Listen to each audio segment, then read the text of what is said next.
الجيش المصري يواصل تعزيز تواجده في المنشآت الحيوية وبدء عودة الحياة إلى طبيعتها تدريجيا.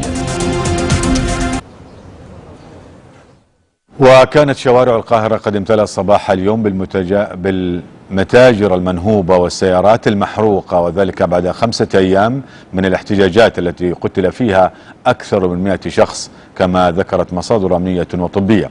هذا وقد بدأت الحياة تعود إلى طبيعتها تدريجيا في مصر عقب انتهاء فترة حظر التجول الليلية التي استمرت من الساعة 4 عصرا أمس حتى الساعة 8 من صباح اليوم، فيما عزز الجيش من تواجده وسيطرته في مختلف المحافظات.